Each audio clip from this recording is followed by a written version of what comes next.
Yesterday, it was reported by Deadline that Jenny Klein is to serve as the showrunner on the Power Rangers series as part of an overall deal with E1 for Netflix. So we finally got some official information about something going on for Power Rangers after 2022.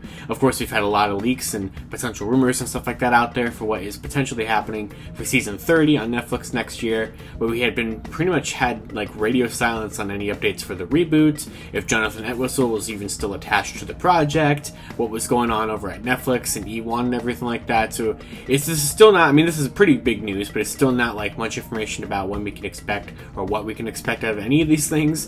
So we're still kind of waiting for actual official announcements on that kind of front from Hasbro, but still it was nice to finally get some kind of pieces of information so we could talk about that today. So like I mentioned, Jenny Klein is now our new showrunner for Power Rangers, at least for the next 2 years. So Deadline has revealed that she has signed a 2-year contract in which she will develop genre and drama-based television content and will serve as the showrunner on E1's Power Rangers series that is currently in development at Netflix. She'll collaborate on the series with Jonathan Entwistle, who is overseeing the Power Rangers universe under a deal he signed in E1 in 2020 to develop the franchise across film and television. Now, if you don't know, E1 is sort of Hasbro's entertainment company. They purchased them back in 2018, 19, something like that, and it's kind of what is all of their productions is under right now. I think they might have had some sort of involvement with the Snake Eyes movie. I know that was more of a Paramount thing, but I know that ever since Dino Fury, or at least I think maybe even Beast Morpher Season 2, E1 has been in the credits as sort of the production company behind Power Rangers, and we knew that they were going to be continuing that with whatever we have going on at Netflix. Now, it's been radio silence on any kind of updates on Jonathan Entwistle's projects for what was happening for, I don't think season 30 was necessarily supposed to be a Jonathan Entwistle project. It's always kind of hard to tell what is actually happening because Hasbro doesn't want to tell us anything, so it's very difficult to figure out what the future of the franchise actually is, which of course has led the Power Rangers fandom to assume that there isn't a future for the franchise, because that's just kind of what we do. So it's kind of hard to tell, it's a free-for-all. It's, we're in a brand new, like, uncharted territory for the franchise. We've never had this level of uncertainty about what was going on in some degree. I mean, obviously, this is kind of the biggest, like, era of uncertainty in my time as a fan of Power Rangers. I know for, people who've been around a long time, I'm sure there was, the big eras of uncertainty, like after RPM was the final season of Power Rangers when Disney canceled it. And, we probably, back then, I'm sure people thought that was it. And of course, that was 13 years ago. So, no, it wasn't it. But it's interesting because, like, we've heard some little tidbits about what's going on. Now, of course, leaks and rumors are flying all over the place. You see stuff posted on Twitter all the time. You have all the articles from the Illuminati. And today's video is not really to comment on any of that, even though, obviously, as I mentioned before, I have a pretty big bias towards the Illuminati because I am part of their writing team. But I do believe their articles for season 30 and the reboot and stuff like that, in like No More Sentai adaptations and everything, but this wouldn't really even connect to any of that anyway. This is all separate. That was all separate from the Jonathan Entwistle projects. Now, we'd already known from Jonathan Entwistle's kind of announcement back when he was first, sort of picked to be kind of the Kevin Feige sort of character for the Power Rangers franchise, being the overseer of like all the different television shows and movies and such like that. We knew that there was supposed to be sort of a, not necessarily adult-oriented, but definitely not necessarily like kid-oriented. Think of like sort of a CW level show or kind of a Netflix show, a little bit more of a mature show to be sort of the quote-unquote like main series that would connect to the movies and everything, but there would still be a more kid-focused series that would sort of be on the side. So it kind of sounded like we were getting like at least 2 new Power Rangers shows with movies and everything like that. Now, it's kind of uncertain exactly what the future of the movie is, like when it's supposed to be expected to be released in theaters and everything. At this point, the earliest it's going to be is going to have to be like 2024. And it's also kind of uncertain like what Hasbro's direction is now, especially since they have a brand new CEO running the company and everything. They might have a different kind of game plan for Power Rangers and how they want to proceed forward. Now, this is also pretty big information here in terms of confirming that Jonathan Entwistle is still attached to the projects. He just hasn't been saying much about Power Rangers recently, and he removed Power Rangers from his bio on Twitter, which made everybody freak out and assume that he had either been dropped or had willingly left the project, since it didn't seem like there was much development on it since 2020.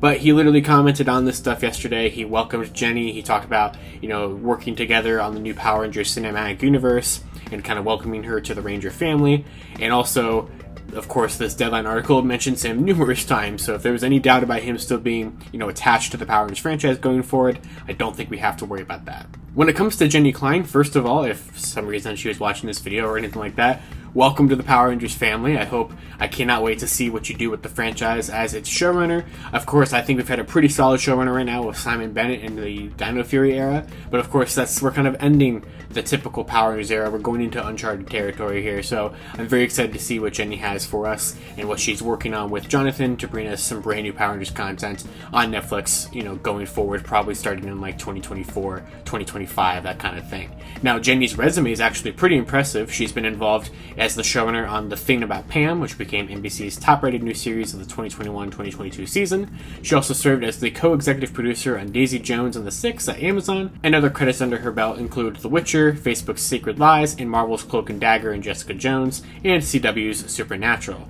So I think all of those kind of give you a sort of idea of what to expect out of this brand new Power Rangers show, or at least sort of kind of the tone, kind of more of the more modern teenager superhero focused kind of things, especially with like Cloak and Dagger and Jessica Jones. Those are like the only shows here that I've actually seen, because I watch all the MCU related content and their MCU shows, so I kind of have a pretty good idea of a feel we can expect from those shows. I liked both of those shows quite a bit for the most part, so I'm definitely kind of excited to see that sort of energy and vibe be brought to the Power Rangers franchise under Jenny, and so I'm very interested to see that. And I think it's also kind of cool here that we can kind of see that these shows are definitely not like preschool shows. They're definitely not like the target demographic kind of shows that Power Rangers has been known to cater to for the last nearly 30 years.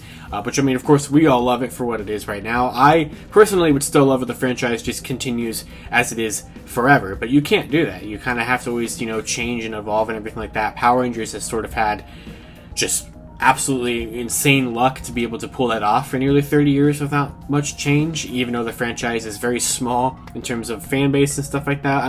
We have a great fan base, but we know we're kind of a small fan base. Now, I am worried. I'm worried about the reboot, and I'm worried about the, continuation of the franchise going forward under a new direction. I guarantee it's going to just be a Mighty Morphin reboot, which definitely makes me not as excited, because I just don't like there to just be Mighty Morphin forever. But I understand it from a business standpoint. You have to go with Mighty Morphin. It is what the general audiences know. And as much as these kind of shows and these kind of movies are going to have stuff for the diehard fans like us, their real purpose is to sell the Power Rangers brand to the general audiences. And I think I've said this before. I'm not even that caught up on the show as it is like that. As long as the comics can continue the current whatever they're doing with the pre-established universe that we have, if the comics are still allowed to play in that sandbox, and we can still get the Lightning Collection figures out there and Lightning Collection items based off of all the seasons that have happened already under the one unified universe that we've had for nearly 30 years, I'm good. Then the franchise can do whatever it wants. I just don't want the franchise to completely ignore and completely get rid of everything that it's done for nearly 30 years, because I think it's built something really, really cool that the comics have really been able to finally tap into, and the Lightning Collection has definitely been able to explore in a really cool toy line that I just don't want that all thrown away. Now, I think this is also good news to where the Lightning Collection will definitely probably continue for years to come, because we're going to probably get the new suits from these shows, from these movies in Lightning Collection. They're probably going to get more top priority than the past stuff, which is fine and understandable. For example, G.I. Joe Classified had that entire wave that tied into the movie that flopped, and so of course that kind of took priority over other figures potentially. They had to get a figure wave out there to promote that, so I get that, and so we could definitely see things like that. But I'm still excited. I'm very excited to see what the franchise has to offer us in the future, even if it's going to just be Mighty Morphin again, and even if it is going to be more catering to general audiences. I think that they have a pretty good idea of what they want to do. At least I hope so. And also they have kind of to look at the 2017 movie and kind of see what didn't work there. They have some sort of an example to look at of what maybe doesn't work, and maybe what new direction that they can take so that it doesn't flop again or anything like that. I still think that, of course, every single month on Twitter we get this movie deserved a better post from the 2017 movie. It's literally it's literally a monthly thing on Twitter at this point. It's a meme at this point, honestly, that it keeps happening every single month. I absolutely loved that movie. I would have loved to see some kind of continuation of that universe, even though I'm sure we will never go back to that universe in the Lightning Collection, in the comics, in the movies, anything like that ever.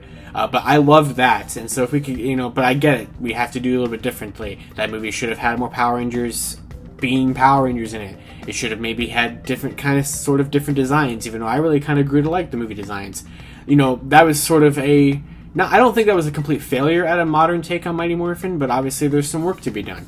And I think that with people like Jonathan and like Jenny, I think we have some interesting people that are going to have a nice, new, fresh perspective on the franchise that have never really worked on this brand specifically, but have kind of had some, prior success with Netflix shows like Jonathan, or just kind of these more modern superhero shows with Jenny, and I'm very interested to see what they have to offer us. So I'm going to be leaving in the description below the Deadline article that announced Jenny, as well as like a tweet from Jonathan Entwistle and everything like that.